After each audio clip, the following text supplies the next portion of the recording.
Bonjour à tous, pour commencer, très bonne année à vous. Et comme chez Céline News TV, on n'échappe pas aux bonnes résolutions, voici une nouvelle formule du MAG Regatta. Alors, hop, on perd pas de temps, les news avec le Vendée Globe, la Coupe de l'América, la Sydney Hobart, les Extreme Sailing Series et un beau planté en Figaro.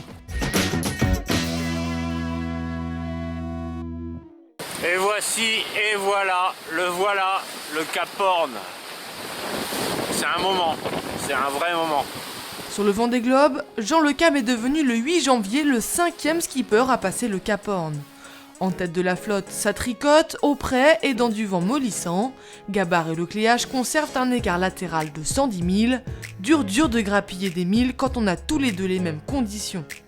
Jean-Pierre Dick sur Virbac Paprec 3 à 406 000 a perdu un peu de terrain suite à un problème d'étai. C'est Alex Thompson qui réalise actuellement le meilleur retour avec son option le long des côtes argentines. Il n'est plus qu'à 576 000 des leaders. La 68e édition de la célèbre Rolex Sydney Hobart a été remportée cette année par Wildest 11. Il s'agit de la première fois dans l'histoire de l'épreuve qu'un bateau remporte à 2 reprises la course en temps réel, en temps compensé et en signant aussi un record. Vous vous souvenez sûrement de ces images terribles d'Oracle qui chavire et explose son aile rigide en baie de San Francisco. Eh bien, ce ne sera bientôt plus qu'un mauvais souvenir. Oracle Team USA va recevoir dans quelques heures sa nouvelle aile en provenance de la Nouvelle-Zélande. Après une série d'assemblages et de tests, la C72 revolera de sa propre aile. En voilà un qui était ravi de faire sa rentrée 2013 pour vous parler de la Coupe de l'América. Voici la webcam de Kiki.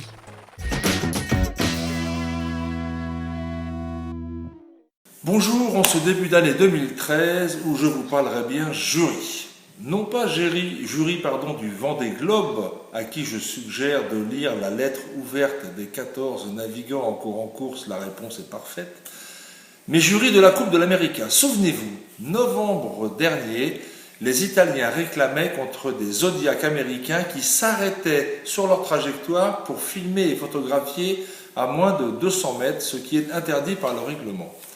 Neo-Z et Italiens se sont groupés pour réclamer et demander que les Américains soient pénalisés d'une aile en moins à construire, d'une paire de daggerboard ou de foils en moins à construire et de 15 jours de navigation en moins sucrés sur leur prochaine période de navigation. Tout ce qui est Coupe de l'América, c'est compliqué, faisons simple. La première période de navigation, elle est du 1er juillet dernier au 31 janvier de 2012. Ils avaient le droit à 30 jours. Seuls les Neo-Z sont arrivés à 30 jours. La prochaine période va du 1er février 2013 au 30 avril 2013. Chaque équipe a droit à 45 jours. Et ce que voulaient les Italiens, c'est leur enlever 15 jours de ces 45. Eh bien, pas du tout. Le jury a décidé de donner 5 jours de pénalité aux Américains, mais 5 jours à la fin de la période, du 26 au 30 avril.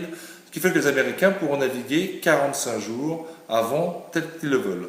Si vous rajoutez à ceci que la pénalité financière est de 11 500 $ américains, vous serez d'accord avec moi pour dire que le Père Noël est américain cette année, puisque ce montant financier correspond à peu près à un tiers de salaire mensuel d'un seul de leurs 32 navigants.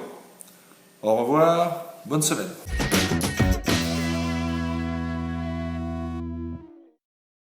D'ailleurs, en parlant salaire, pour apporter une petite précision, d'après une étude réalisée fin 2012, Russell Coutts, le quadruple vainqueur de la Coupe engagé par les Américains d'Oracle, apparaît comme être le sportif néo-zélandais le mieux payé et de loin, avec 11,1 millions de dollars par an. Je vous laisse imaginer la prime s'il remporte cette 34e Coupe.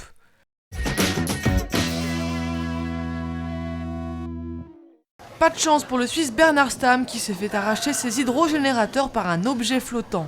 Il n'a ainsi plus d'électricité à bord, donc pas de pilote automatique, pas de communication et pas d'eau douce. Ne lui reste que 5% de charge à bord. Bernard tente de poursuivre jusqu'au Horn qu'il devrait atteindre le 9 janvier. De là, un navire ami déjà présent dans la zone devrait le ravitailler en carburant. Comme si le skipper de cheminée Poujoula n'avait pas assez de soucis avec son histoire de disqualification, qui d'ailleurs a été rouverte, mais dont on n'a toujours pas de nouvelles. Ça c'est la merde quoi. En plus.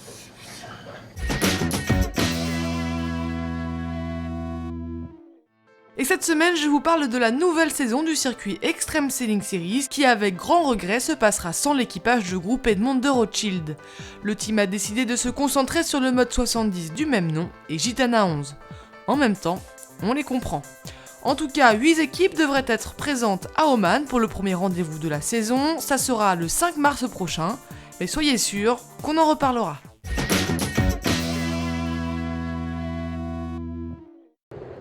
Et enfin pour finir, on se quitte sur des images du planté de Xavier Macaire et d'Yves Le Blévec à la barre d'un Figaro. Ce jour-là, un vent de 35 nœuds et des rafales à 44 et une houle de 3 mètres. On peut dire que ça rigole pas les entraînements en hiver, même en Méditerranée. Allez, très bonne semaine à vous et bon vent!